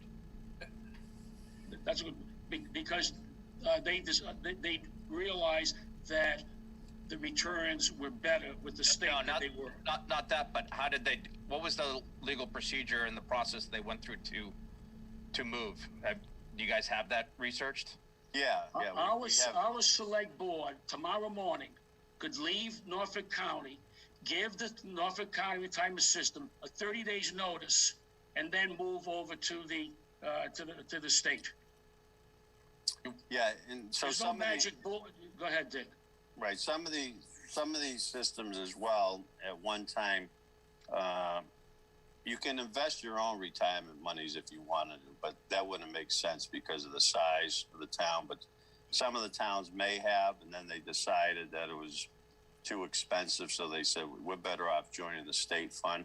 They get the expertise, and we can't do it for 55 basis points. It's going to cost us like almost 1% to run. Now, A&F, a few years back, when the financial bubble burst, they put a formula in for retirement systems, and it was kind of a unfounded formula. But anyway, that's here nor there. But it stated this: that if a retirement system underperformed the state pension plan over trailing 10-year periods by 2%, which is equivalent to 200 basis points, and or is less than 65% funded in their ratio, they automatically had to become a participating system and turn all their assets over to the state to invest for a minimum of 5 years. So what had happened when the financial bubble hit, actually the state pension fund itself went under the 65% funding ratio. So that kind of was sidetracked. I just read a thing by PERAC now that they just came out and said that 2020, since all this retirement systems performed fairly well, that they don't have to force their assets to be turned over, but it's still a viable option. So some of these towns that probably invested on their own, they probably underperformed and they were forced to go in. However, other towns, as I said, now Brookline has a substantial pension fund. They got to be probably, I would say, close to $1 billion themselves right now. And they decided, it's not worth the hassle to invest our own money anymore. Let's just turn it over to the state. It's much more cost effective and it's more efficiently run. So that's the answer. But Richard's right. If Walpole Select Board or FinCom or whoever it comes down to a decision, you would just have to give like a 30-day notice and just say, you know what, we want to transfer our retirement assets over to the state to run for us. And do you guys have a legal opinion on? Sorry, Mark. Go ahead. Through you. Do you guys have a legal opinion on this? Because we're hearing a very different opinion from what we hear from the town council and from from the research that they did. So, the transfer process. Richard actually contacted the marketing representative for PRIT. They actively go out and they recruit retirement systems to come into the state system. And when Richard talked to the individual, he said, yeah, you can do it. But then he said, well, I can't really tell you that. It's got to be off the record. I'm not, I don't have the authority to tell you that. But I mean, I would suggest you write. That sounds incredibly strange. Yeah, it is. But I mean, I know for a fact, how do these towns do it? I would like to know how these towns did it. That's what I was asking for you guys to present. Right. not just assumptions, but actual getting the details on the specifics for it. Yeah, as a matter of Done fact, a great job on getting all of this financial information together, which good reason for it. But if you don't have the legal process and know the exact details on it, that's what concerns me, particularly when counsel from the town has given us an opposite opinion. Well, town council also advised you that Pritt oversees Norfolk County as well. You yourself was the one that pointed out it could be a small.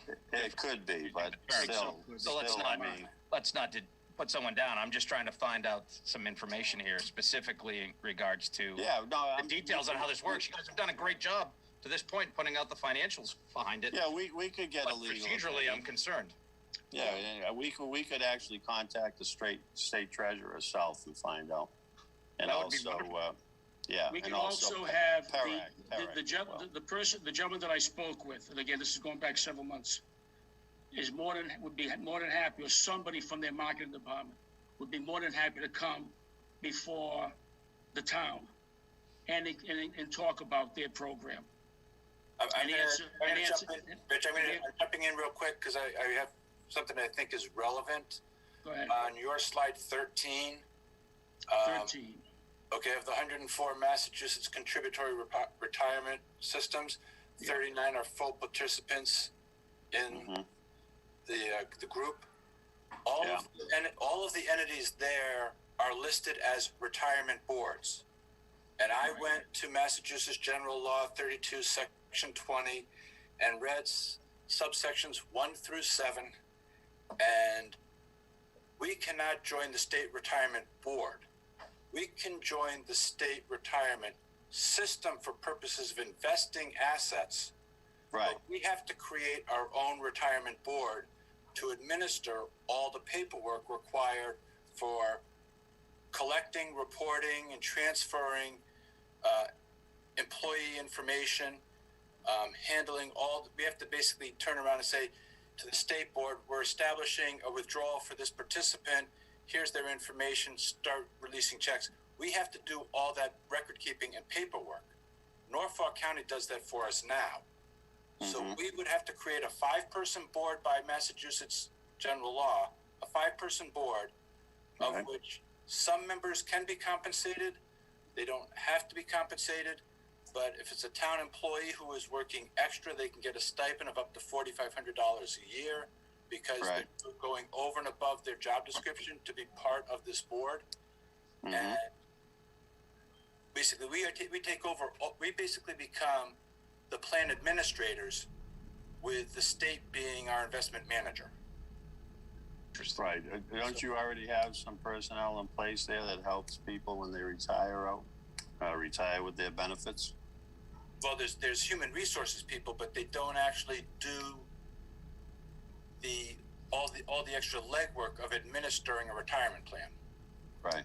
They basically say, Norfolk County, this person's retiring. Norfolk County has all the records of the person when they got hired and their birth date, and all we say is, here's their final salary, and they run the calculations, handle the distributions. So when we say person's retiring, here's the page.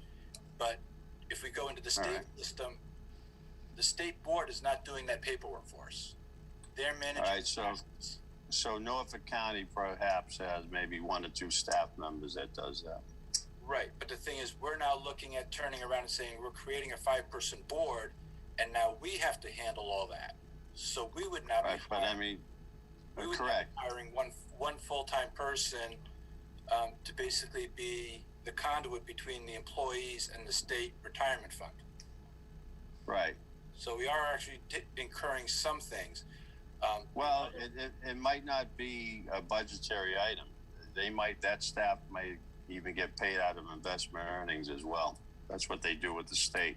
Right. And I believe Norfolk County. So it wouldn't be a big added cost. If you looked at, I'm going to jump around here because you mentioned the letter from the executive director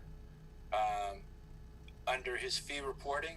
He says local retirement boards paid $174 million to money managers, banks, investment consultants, as well as Prim during 2018. The respective systems, which would be all 29 of those boards paid anywhere from an expense ratio of 0.99 down to 0.29. So some of those local boards had expense ratios higher than Norfolk County, and others had lower. I can almost be sure that those boards, you're referring to those boards that are investing their own money. No. Right. His letter represents the boards that are in the state retirement plan. The state retirement plan runs the whole entire fund at 55 basis points. Right. Norfolk County runs their fund at 79 basis points, 78 basis points. But all those participating communities also have their board that is incurring expenses. Right, but the majority of that expense is obviously investment management fees. Yes. So you wouldn't have any investment management fees. PRIT has the investment management fees. Right. Okay. You still would get an assessment. Yes. From the state, obviously, but it'll be lower than your assessments now. I can guarantee you that, based on 35 years of returns, substantially lower. So, I mean, yeah, there is an undertaking. You're right. You're going to have to hire a few personnel to do the administrative work. But, I mean, if we ever ran the numbers for you over 35 years at 81 basis points differential, I mean, compounded interest, that you're talking millions and millions and millions of dollars in outperformance with the state because of the reasons why they're outperforming local retirement systems. That's why right now there's close to 40 retirement systems that are in the state entirely as a participant, and there's probably I'd be willing to think almost every retirement system is a purchasing system, including Norfolk County, by the way. Right. And the reason they participate in the state fund because the very highly intricate venture capital and private equity and all those non-traditional asset classes is a high level of expertise, and they can't afford to pay those managers, so they go in the state and invest in these units and shares just like a mutual fund. That's why Norfolk County does that. Rich, I'm going to hold off on the rest of your presentation because I do see some people with questions, and I think everybody's had an opportunity to read through most of this. Yeah. So I want to open up to questions just so we can tackle the specific issues before everybody. Okay. Okay. Ali first. Hi. Thank you. I appreciate the amount of information that you brought to us tonight. We listened to this last fall, and there was a lot of questions, and I still do have some questions on this. We talked about do we have a date for a town that most recently joined, and have we actually reached out to those towns? Or Richard, have you reached out to that town for you, Mark, to see the process and about that they did go out and create a board? Because that seems to be one of the questions that's coming up. Ali, to answer your question, no, I am not. Okay. We reached out to the one of the communities. Yeah, I mean, I think that's relevant to know when someone, a date for a town that recently joined and the process, because putting this forward and asking for a 30-day notice once this gets voted on, it seems that there's still a lot more behind it. I also kind of wondered about the employees and unions and they're paying into it. If there's wordage through there that also needs to get changed. And quite honestly, as I took time to read through everything tonight, and again, I appreciate that you came to us with so much more information, but I was disheartened to see your comments at the end saying that you felt that you were only going to get 10 minutes and not a FinCom that was open to listening to the information and asking valid questions. I want to know if town council has provided a more current update. What has been the changes since we saw it in the fall?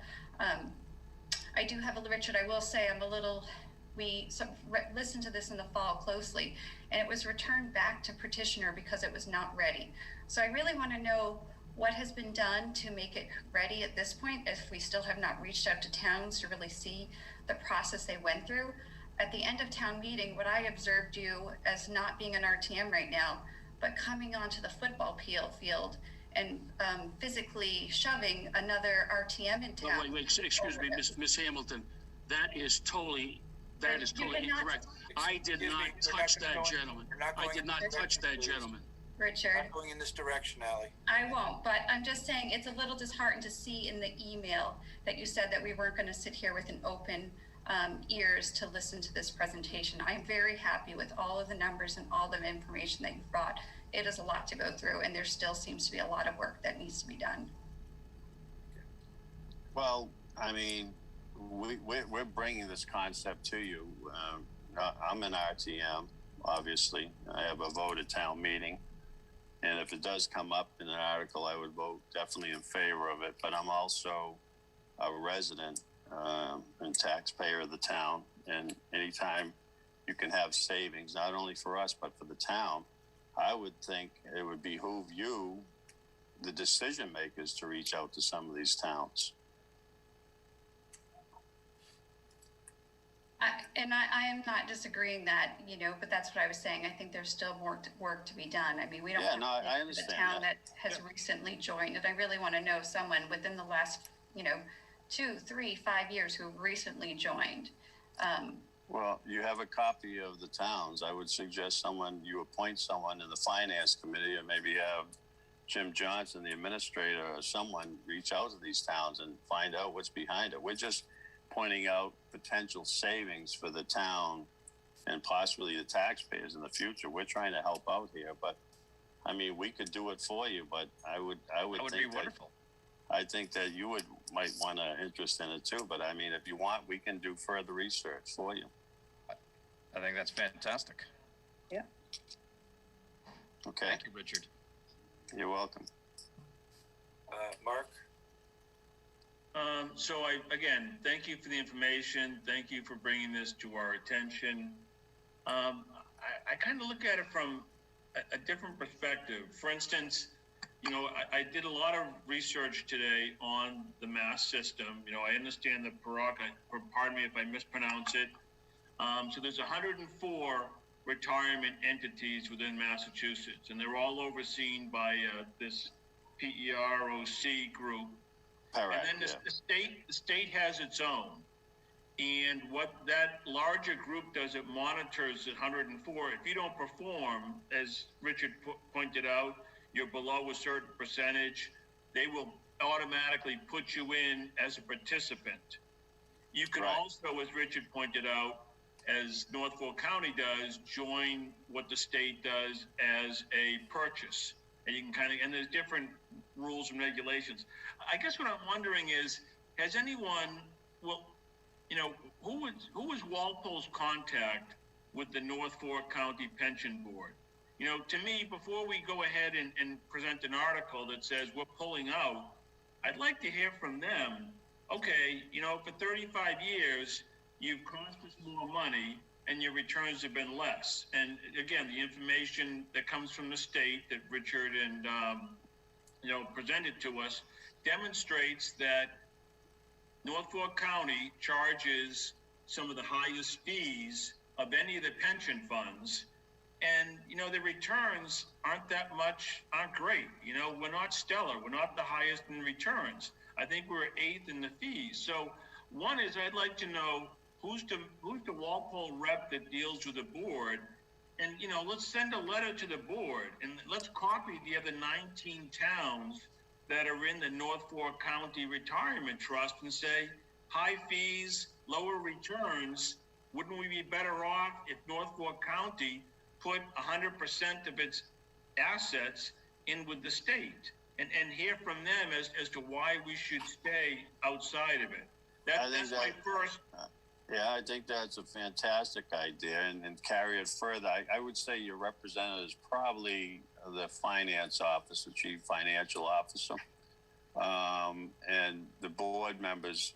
One of the board members would present to you, or the executive director, Miss Kiley at Norfolk County. But in addition, I would ask, before you even consider doing this, ask the state to come out and make a presentation to you. But point well taken, and this all might be a moot point anyway, because if you're aware, Governor Baker is just assigned a task force to study county government, and they may possibly eliminate the remaining, I believe, 5 counties. At one time, there were 13 counties. It's down to 5 or 14, and I think it's down to 5 or 7 now. 5. And matter of fact, in some Richard, of the counties, Richard, the information we have that Jim presented to us is that even if he eliminates the counties, that the Norfolk County Pension Board would remain. That would not, because that's its own legal entity. They would become what they call a regional system, but the other systems transfer their assets over to the state. As a matter of fact, Plymouth County is still in existence. Their sheriff's department voted to turn their pensions for current current employees over to the state. The retirees for the sheriff's department were grandfathered in, so Plymouth County still invested their money. So for the other FinCom members, just again, what jumps out at me is when you look at our returns, they're not, they're good. They're not. Yeah, they're not bad. We're within the boundary, but our fees right now are like 0.78. And the states are like 0.55. So I think we need to go to the board and find out, because I find it strange that the board should exist when it charges higher fees and gets lower returns. Like, why haven't all these other 19 towns like Walpole said, wait a minute, what are we doing with this county? Let's all tell the county to move all our assets and let's become a participant in the mass system. So I guess that's my big thing that I would look to do. And I wouldn't feel comfortable proceeding with this as an article at this time, because one is there's a lot of unanswered questions that I don't think we get done before the town meeting. And, again, establishing our own board and stuff. But to me, I think let's hear from the Norfolk County why they underperform and overcharge. One other clarification, and I'll be quiet, is that as Richard pointed out earlier, the state monitors the funds. So Norfolk County would say, hey, look, we're only a 0.5% behind the state over the last 10, 20, 30 years. And the fees, were higher. So it's not like Norfolk County is terrible. It's just they don't perform as well as the state. And should we look at trying to raise our game, if you will? Right. So they answer that question. The reason why they're still in existence is because they weren't forced to turn their assets over to PRIT, because they didn't fall under the 200 basis points in trailing 10-year periods, and also the funding ratio. But if I want to leave one impression upon all of you, and I cannot underestimate this, the 3 ways, once again, not to be redundant, you fund pensions, employer contributions or appropriations, assessments, tax dollars, whatever you want to refer to it as, all of the above. Employee contributions, that's pretty much capped out, and investment earnings. So when you underperform in investment earnings, because what's going to happen, who's going to make that difference up is the town. Now look at your funding ratios and your assessments from Norfolk County over the years. Guess what? They keep getting more and more and more. And if there's a further differential in investment returns, you're going to get stuck with the bill, or the taxpayers will get stuck with the bill, I should say. I can't stress that enough. If I could just ask one other question, just for my own understanding. We understand that in 2029, Norfolk County says we will be fully funded from the pension standpoint. What does that actually mean? Does that mean that the town of Walpole know how long it has to make contributions itself, but employees still do? What does that mean? What that means is nothing, is what that means. That's just a forecast. No one can predict how the future markets are going to perform. If we have a crash, you know what's going to happen? they're gonna extend that out for another 10 years, and then they have the actuary comes in and they adopt what they call a smoothing technique. They take the highest returns and the lowest returns and smooth that out so you don't get a big impact. But no one can predict that. Trust me, nobody can predict that. Yeah. So even if we get fully funded, if the market returns during that year that we didn't make a contribution drop below the projection of 7.25, we're going to get an assessment to play catch up. Or if pay increases go up by more than the investments, we're going to get hit with an adjustment. Right, and I'm going to throw one more thing out you that you should really consider this, and some cities and towns are doing this. Let's say, for argument's sake, you become fully funded, all right? So what fully funded means is you have enough money to pay your current employees' future retirements and your active retirees' retirements. That's fully funded status. So when it becomes 105%, 110% fully funded, 120%, you people should go after them now and say, listen, we funded X amount of millions of dollars over the years. We want some of that surplus money back to our budget because you paid for it. Stop and think about that one.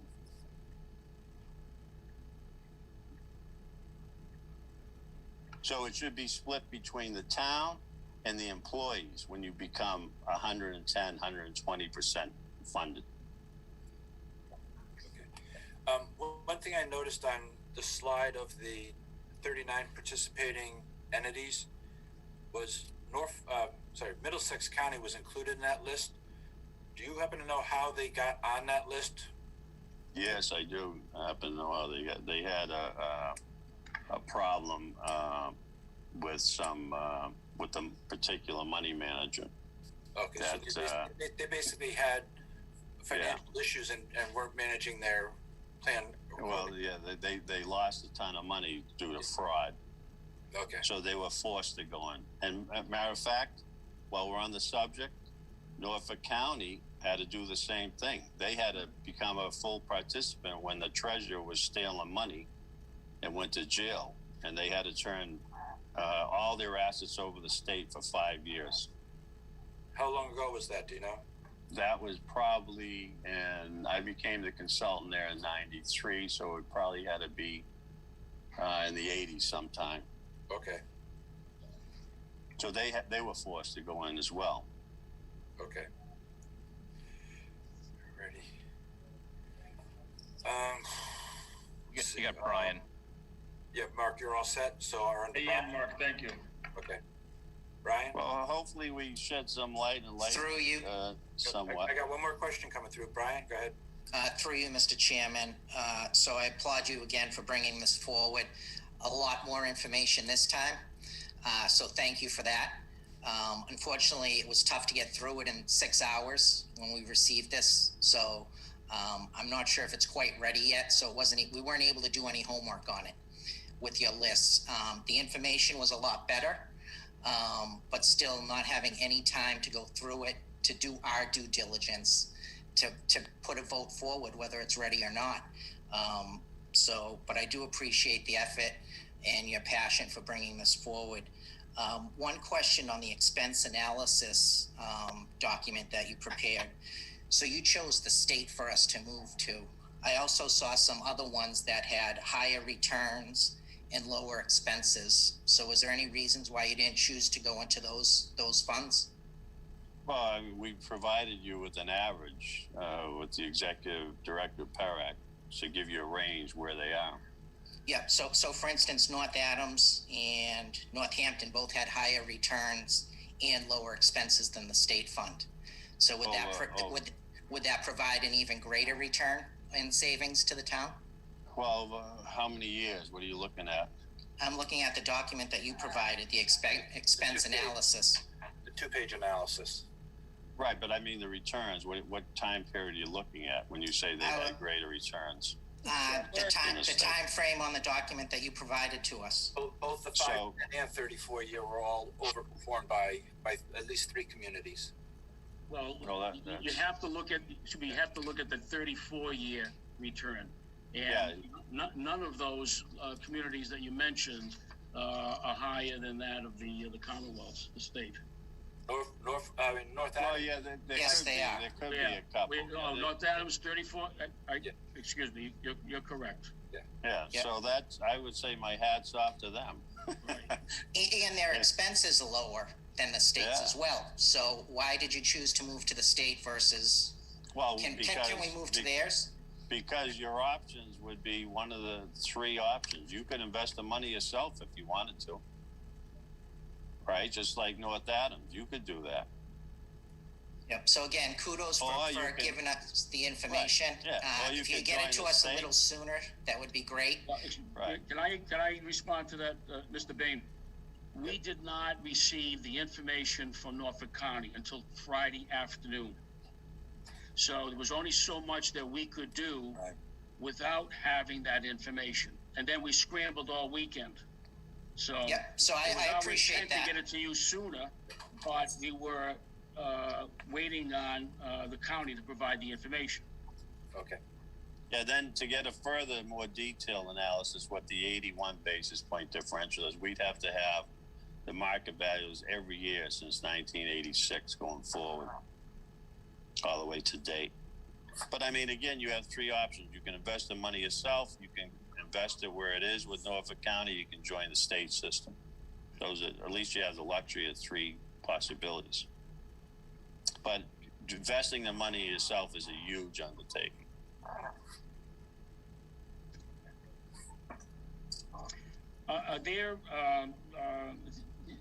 Some of you indicated that there were still questions that you have, and we're more than happy to provide the answers to those questions. Mr. Chairman, would it be possible to speak to your committee and come up with a collection of questions that we can then come back to you in a follow-up meeting? Okay.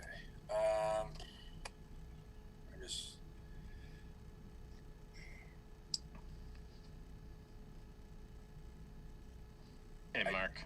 I was just going to wonder, does anybody have an interest in proffering a motion at this time, or do they want to allow for additional information to be researched as to, steps 1 through 10 of, we passed this article, then, the Board of Selectmen have to take a vote, and then we contact, who has to be dealt with in the process. And obviously, once again, we would have to create our own board to administer the paperwork and so forth. And so what's the timeline really going to look like to make that move, with establishing an independent board and possibly even bringing on 1 or 2 employees? And then how do those expenses get paid from the investment income? If you, again, Mr. Chairman, if you could put all those questions down, and then we'll do our best to provide the answers. Okay. I did just see Lisa pop up, who hasn't talked on this yet. Yeah, I'm still concerned about the conflict in opinion between our council Katrina sent over another kernel if you want it. And the petitioners. I just don't really know how to resolve that if one side says this can happen and the other side says it cannot happen. What is the correct answer as far as are we or are we not able to make this transition? I don't have one suggestion, you could contact the state legislature and go over chapter 32B for pensions and see what that entails. You could probably ask the state legislature too. I'm sure they know, or they would get the answer for you. Mark, you got Susan, Andrew, and Mark as well. Oh, I didn't see Susan. Okay, let's start with Susan. Through you, Mr. Chairman, to the petitioner.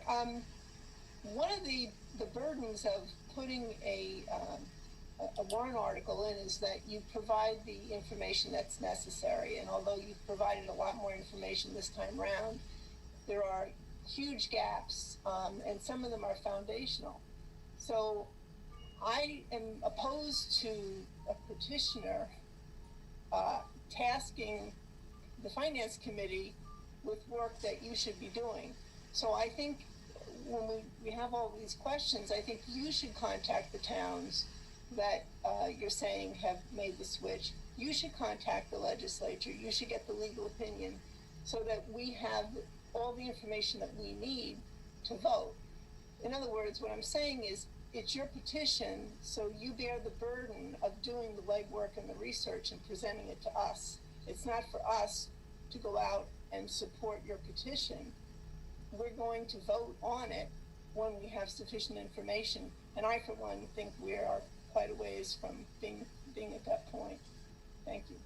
Well, we said we'd volunteer to do it for you. So we'll do that. But again, what I heard you say was you could contact the legislature. And what I'm saying is, well, we'll do it. We'll do it for you. I'm more than happy to do it. Just provide. All we're asking is to provide all of the questions that you feel that have not been answered, and we will go back and find that information and then come back to you with the answers so that you can vote one way or the other. Perfect. Okay, so you get a list of questions for us then. Okay. Lisa, did you have something else still?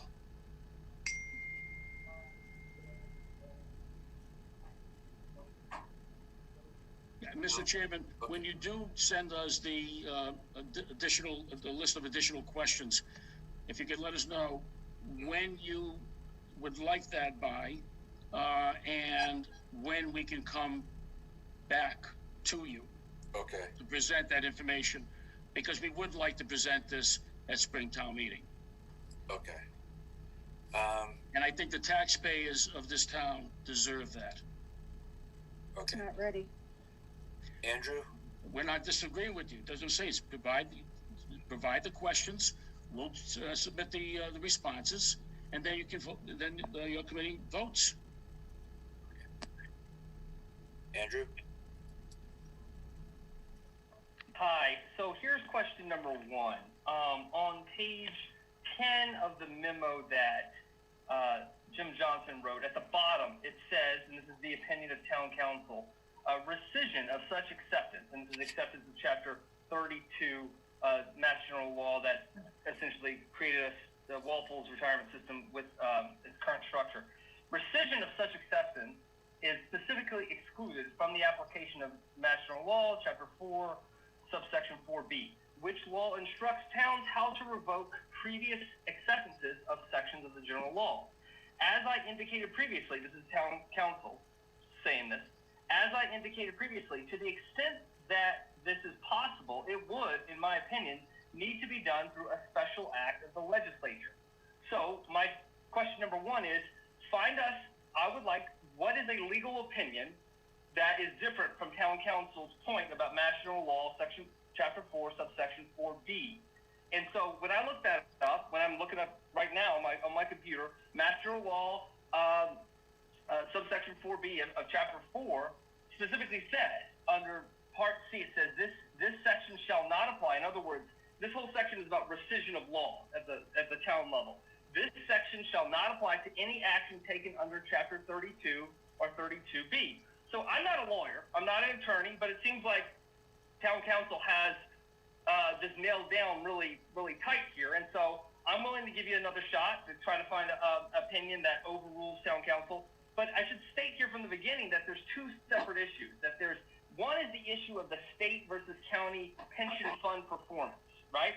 That's one issue. A separate issue is the legality of withdrawing our current pension structure. So on point number 1, I want to applaud Mr. Zaccaro and Mr. Pia. You presented some really great information and data. And you know what? I'm willing to grant that very well. You're correct that the state pension fund has a higher performance than the county. But that's beside the point. And I think we've been through this twice now where town council has said very strongly, we have no legality of withdrawing from the system. And so my recommendation is what Mr. Zaccaro just said a few minutes ago, which is that we file state legislation. If you file state legislation, a home rule petition. So a good example is Sarah Katieb, a town meeting member, a member of the planning board, submitted a home rule petition as a citizen's petition to change the name Board of Selectmen to Select Board. The state legislature had to approve it after we town meeting approved it. The state legislature had to approve it. It's a home rule petition. So town meeting would be required first to see that this special act of the legislature get approved after the first town meeting would approve this citizen's petition of a home rule petition, and then the state legislature could take it up. That's my recommended course of action for you. You've compiled some really interesting data, but my point about the dueling lawyers, and Ms. Lawson said this earlier, we're kind of not having conflict we're not hitting the conflict of the two issues here. We don't see tonight any legal opinion that rejects town council's point about Mass General Law, Chapter 4, subsection 4B. And so my preferred course of action would be a no action vote. But again, Mr. Pia says we want to present all the data, so let's present all the data. And if somehow before town meeting you can get us a lawyer's opinion that overrules this, we can have a discussion. Otherwise, all the performance data stuff is a moot point. So Andrew, are you making a motion?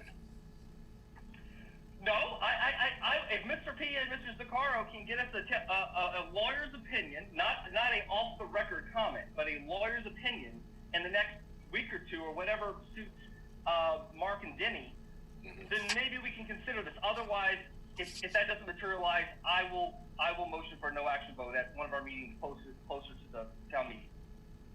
Okay. Mark, something new? Yes. I just want to my finance committee colleagues, this thing is going way too fast. I applaud the Richards for the information. It's giving me pause to think, are we as we said, are we leaving millions of dollars on the table? But we're also talking about moving the town employees pension fund and playing around with that. The town meeting's in June. The town lawyer doesn't agree with this. I mean, my opinion, and I don't know how all this works, is I would go in front of the town to say the article should be, let's hire someone for $50,000 or whatever money it takes that goes through the whole thing. Step one is it even possible to do this? Step two, how do you legally set this thing up? Right now, and again, first of all, is someone doing a detailed comparison between the state and the North Fork County, talk to the North Fork County, why are we still in it? Why do they still exist when they're not performing like the state is? I think this talking, legislative action and all that is just so far ahead of the basic information. Is this even worth looking at? And number two, if we want to proceed, how do we actually go about doing it? And right now we got bits and pieces from people, and we don't have a consistent picture that I would be comfortable taking in front of the RTMs, and most importantly, the town employees to say, here's what we're thinking about doing with your pension fund. So again, with the petitioner, with his article, he can proceed as he likes, but I don't see anywhere getting, even if he can answer some of my questions, I'm not going to trust what Richard tells me. Nothing against Richard, but I want a professional that looks at this, that takes me through it, that I can stand in front of the town and present the case. I don't think finance committee comments and a citizen's petition, and again, nothing against the Richards, it's just not a professional way to go in front and talk about moving tens of millions of pension dollars. Okay. That's all, Mark. Thanks. Good. Denny? I agree with Mark. When we first heard this last fall, it was just an idea without any data to back it up. You guys put some nice data on the financial side, but this is a lot more than just putting some financial data. There's a whole procedural process in a bit bigger matter to go forward that I don't think there's anything that's going to, particularly with the town council giving me a different opinion, the comments from Mark and Andrew and everything else. So, you know, I'm going to put forward a motion for no action tonight. The committee can vote on it and decide. And then if more data comes up, if you guys rework it and you come over with the procedural end, you've taken care of, you know, I think a third of the problem. There's still 2/3 of it that haven't been addressed from when we started this in the fall. And just timeline wise for everyone else, you know, this is also a volunteer committee, and this is not our jobs and everything else. So, you know, for having us to go do the work and do all of this for you, which you had suggested, you've since taken back, doesn't make sense. So with that, I'm going to just put forward a motion for no action. Second.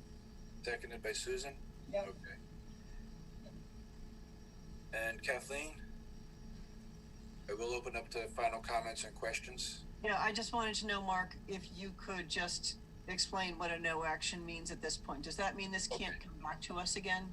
No, only the zoning bylaw changes get barred for time, but even a no action tonight, if members want to submit questions to me, I can forward them off to Rich saying, hey, Rich, this is the step-by-step fill in the blanks. So he can go and do the legwork and contact the State House, get, you know, letters from the existing retirement plan at the state saying, yes, we will accept entities in, but this is what the entities have to do to become participants, and this is what's going to be their burden, and this is what our side of the agreement is going to be. You know, if that information can all be gathered and says, okay, now we got a complete package. We know if we go forward and it passes, this is what can happen. But if we do no action tonight, we can always vote to reconsider before town meeting. Or if he fills in the blanks and we still think it's got flaws, he can still ask for a substitute motion at town meeting. And, Okay. and even if it goes down at town meeting, it can still be brought back at a later date with more information. Right, and then to follow up, as the chair stated, I think it's a great idea. Once we get all this information for you, it might behoove you to hire a professional consultant in that capacity to do a feasibility study. Or that might be a good petition to put forward next year. Okay, we'll see what happens between now and town meeting with filling in the blanks. But we have a motion for no action at this point, and it's been seconded. Denny? Yes. Josette? Yes. Allie? Yes. Andrew? Yes. Steve? Yes. Susan? Yes. Jeff? Yes. Kathleen? Yes. Lucy? Yes. Brian? Yes. Doug? Yes. Mark? Yes. Lisa? Yes. And myself is a yes. 14-0-0 for no action. Once again, if members have questions, please get them to me sometime this week. I'll put together an outline and an email off to Richard, and I'll copy everyone what the questions are so we can all see where we're headed. Please do not respond back to all with any comments on the email because it would not provide open meeting guidelines if we do. So thank you, Mr. Pila. Thank you, Mr. Zakara. Mr. Chairman, before yes. 2 points. How many meetings does FinCom have between now and town meeting? We can schedule anything on ending Monday and Thursday between now and town meeting. Right now, we only have 3 meetings scheduled, so there's plenty of opportunities to pick a slot. And basically the drop dead date would be the day of our public hearing, which is Tuesday, May 1st? I think it is. 27th. Oh, April 27th? Oh, because, yeah. Okay. Yeah. So if we can get all of the questions, we'll work diligently to get the answers and present back to FinCom. Yep. And if we feel all the things have been answered, we can reconsider and possibly change our motion. Okay. And one other comment, Mr. Chairman. Ms. Hamilton made a statement earlier which is totally false, and I would appreciate it if it was stricken from the public record. It will not be in the minutes, sorry. Thank you. Thank you. Okay. Okay, so going forward on schedule.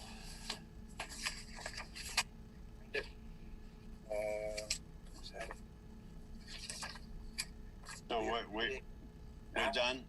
We're all set? Yes, you are. Yes. Thank you, Mr. All right, well, thank you for the time. Thank you.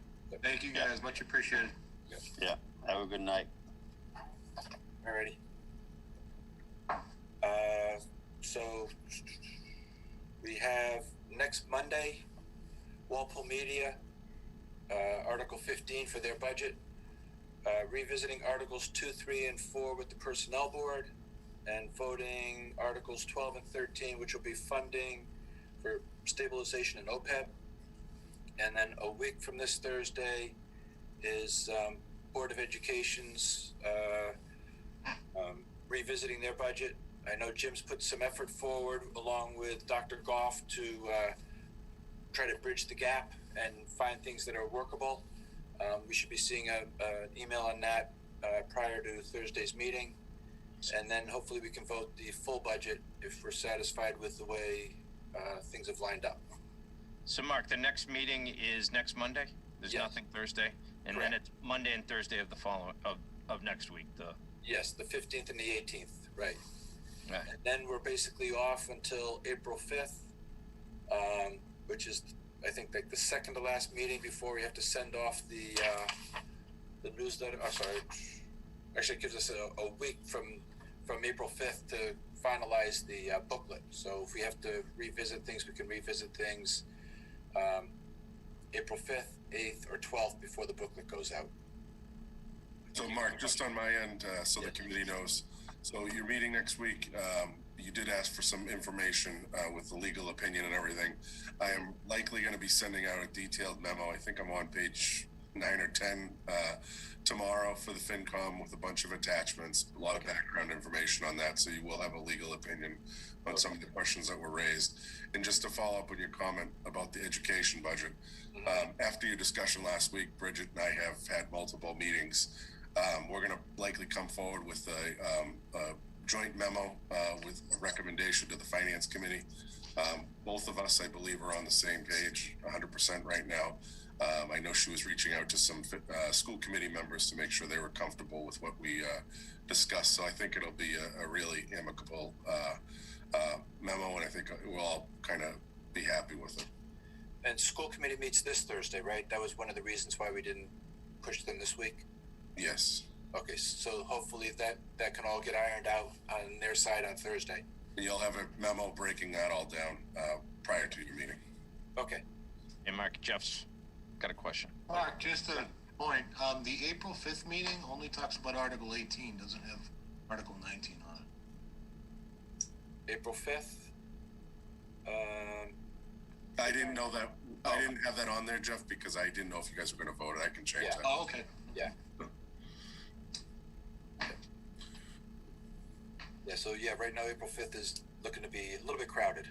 So, hey Jim, any updates on current year budget issues, or are we still waiting? Jody and I Jody looked through it earlier, actually last week for me. It's looking like fire is probably going to be just about the only one that we're going to need to address. And one of the things I want to make sure we build upon is what we've done the last couple of years, clean up some old capital under that old article, and before we get into the other articles, other budgets. So it's really just fire at this point. Snow and ice, knock on wood, has about 250 or so left in it. So, yeah. Is that dollars or? No, 250,000. So. Okay. Okay. Yes, Jeff. Is there any update on the huge increase on the Tri-County side? Tri-County. I think that was mostly a good chunk of that was enrollment driven. Yeah. Was it all enrollment driven, or? I think their email came back saying they were increasing by like 9-point-something%, and the rest was enrollment. So on my end, Jeff, I have no additional information to give to you guys. If I've given you everything I've received from them. Denny? Yeah, two questions. One, could we get an updated report on what we still need to vote, what budgets, articles, and all of that, and where we are with everything? Just so we can look at it. 'Cause it seems like we've deferred a lot of votes to the future, so I just want to. I feel like I've lost track of it. I try to keep it on my notebook, but I'm not sure I have the right one. So if we could get that at some point, that would be great. Yeah, Jim sent me the list. I'll fill in what we've done in the last 2 meetings and go back through the budget book and say, here's where we're at. Okay. And then, Jim, with the school committee, the school and what you just said a few moments ago, does that mean that we should have very little need to discuss this further? We don't need to go back and find budgets to cut or anything else to finance the school? Not if you go with the recommended option that's going to come forward with myself and the superintendent. Okay, that would be wonderful. I did not feel like having to cut any one's budget. Right. Thank you. Okay. There being no other business tonight, I'll entertain a motion to adjourn. So moved. By Denny. Susan has seconded. Susan got her hand up, okay? Silently accepted it, or mutedly accepted it. Seconded. Okay. Motion to adjourn, Denny. Yes. Josette. Yes. Allie. Yes. Andrew. Yeah. Steve. Yes. Susan. Yes. Jeff. Yes. My eyes are going. Kathleen. Yes. Lucy. Yes. Ryan. Yes. Doug. Yes. Mark. Yes. Lisa. Yes. And myself.